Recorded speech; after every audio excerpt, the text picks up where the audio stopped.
अकबर को बाबा है पग बधेंदा कुरान पढ़ दे फुकिया दे मावा अकबर को बाबा है पग बधेंदा कुरान पढ़ दे फुकिया दे मावा अकबर को बाबा है पग बधेंदा कुरान पढ़ दे फुकिया दे मावा अकबर को बाबा है पग बधेंदा कुरान पढ़ दे फुकिया दे मावा शायद अकबर को शेर पैदा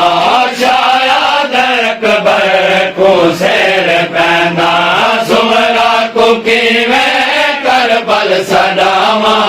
अकबर को बाबा है पग बधेंदा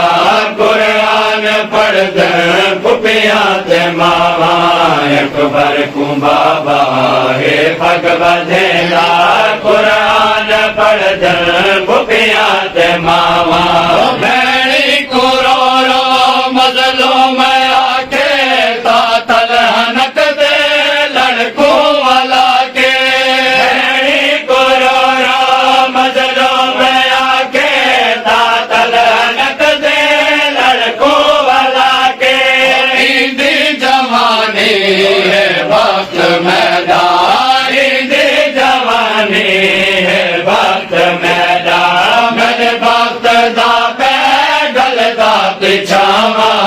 अकबर को बाबा है पग बधेंदा कुरान पढ़ दे फुकिया दे मावा अकबर को बाबा है पग बधेंदा कुरान पढ़ दे फुकिया दे मावा गल ला के प्यो को अकबर आधा बाबा हयाती दांद मोते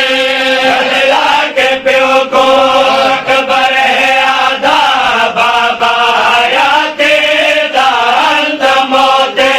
मैं को कुसड़दा अरमान कोई नहीं मैं को कुसड़दा अरमान कोई नहीं पर बचवन ने चौहट रे दावा अकबर को बाबा है पग बधेंदा कुरान पढ़ दे फुकिया दे मावा अकबर को बाबा है पग बधेंदा कुरान पढ़ दे फुकिया दे मावा मासूमा बीबी ने रो लाया मलका हिजर दे वतना तेरे गई मासूमा बीबी ने रो लाया मलका हिजर दे वतना तेरे गई अकबर भी मकतल दो टुरिया वेंद अकबर भी मकतल दो टुरिया वेंद उजड़ी दा वीरण कीवे बचावा अकबर को बाबा है पग बधेंदा कुरान पढ़ दे फुकिया दे मावा अकबर को बाबा है पग बधेंदा कुरान पढ़ दे फुकिया दे मावा अकबर वाला वर खैमा दो आया नाल लाके आबिद अलाया अकबर वाला वर खैमा दो आया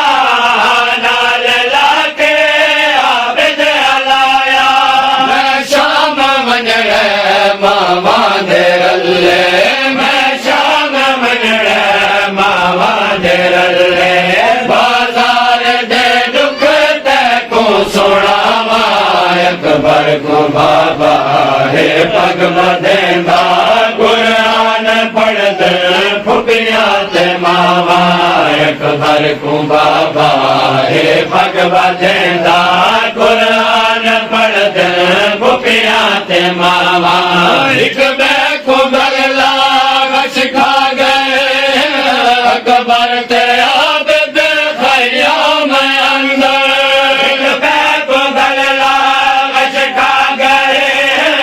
अकबर ते आबिद खयाम अंदर पुतरा को जख्मी